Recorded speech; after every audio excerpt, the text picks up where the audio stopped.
hommes, nous a dit, avant d'atteindre le domaine de l'exploitation et les gros marchés, il y a un gouffre dans lequel on risque de tomber et c'est un piège dramatique pour les entrepreneurs innovants.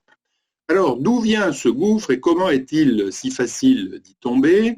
Eh bien, Jeffrey Moore nous dit que le gros du marché, donc les marchés de l'exploitation sur la droite du schéma, sont constitués de clients qu'il appelle des clients pragmatiques. Les clients pragmatiques sont des clients qui sont des gros clients bien installés, qui ont des habitudes et des routines. Et la seule chose qui leur importe, c'est de ne pas mettre un grain de sable dans cette mécanique bien huilée. Or, pour eux, l'innovation leur fait peur car elle risque d'introduire des perturbations. Donc, vous voyez, imaginez que vous êtes un entrepreneur qui a développé un logiciel de supervision de la fabrication, de la production en atelier, et que vous alliez voir une grosse entreprise de fabrication d'automobiles comme Chevrolet.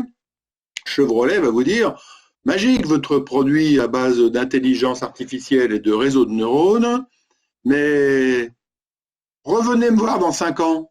Parce que je sais pertinemment que votre logiciel est plein d'erreurs de jeunesse, plein de bugs, et qu'il va dégrader la performance de mon atelier pendant 3 ans au lieu de l'améliorer. Donc revenez me voir quand il sera prêt.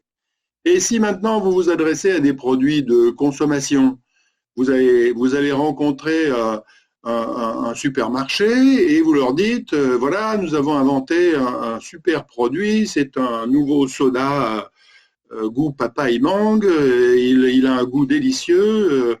Que va vous dire le distributeur? Mettez-vous à la place du distributeur. Dans les supermarchés, les rayons sont déjà pleins de produits. Il n'y a plus un endroit de disponible pour mettre un produit nouveau. Donc le distributeur, pour prendre votre nouveau produit, va être obligé d'enlever un produit des rayons, c'est-à-dire le déréférencer. Et un distributeur est intéressé par quoi? Il est intéressé par la marge et la rotation, c'est-à-dire le nombre de produits qu'il vend. Donc la première chose que le distributeur va vous demander, c'est « ça se vend bien votre produit ?» Donc vous répondez « non, bien sûr que non, ça ne se vend encore pas, il n'est encore pas dans vos rayons, mais si vous le mettez dans vos rayons, il va se vendre. » Non, non, moi je sais ce que je perds à enlever un produit de mes rayons, je ne sais pas ce que je gagne à mettre votre produit à la place. Donc, revenez me voir quand le produit commencera à se vendre. Donc, vous voyez, impossible de convaincre les pragmatiques. Mais pourquoi la règle du marketing qui consiste à vendre d'abord à des pionniers qui vont ensuite convaincre par un bouche à oreille favorable les pragmatiques ne marche-t-elle pas? C'est que les pragmatiques, ils ont des valeurs totalement différentes des pionniers de la première heure. C'est-à-dire que pour les pragmatiques, les premiers clients qui achètent, ceux qui sont à gauche sur la courbe, ce sont des pionniers qu'ils considèrent comme des cow-boys. Des cow-boys qui tirent sur tout ce qui bouge, ce qui veut dire que les pionniers, les clients innovateurs, sont intéressés par la nouveauté parce qu'elle est nouvelle, mais pas parce qu'elle est bonne. Donc pour les pragmatiques, le fait que des pionniers, des innovateurs aient acheté votre produit nouveau, ne constitue pas une garantie que le produit est bon. Donc, pour pouvoir convaincre des pragmatiques, qu'est-ce qu'il va falloir faire? Eh bien, il va falloir devenir d'abord leader des premiers segments conquis. Et pourquoi ça aura un pouvoir de conviction? C'est parce que si vous êtes devenu leader, c'est que votre offre est meilleure que les autres et que votre entreprise est meilleure que les autres.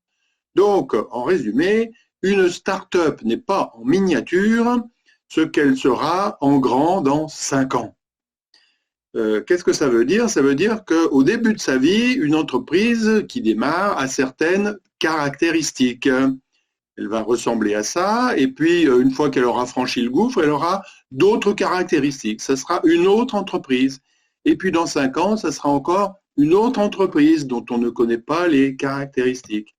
Et j'attire votre attention sur le fait que lors de toutes ces étapes, il y a différents produits, différents marchés, c'est une équipe différente, il faut des compétences et des modèles d'affaires différents.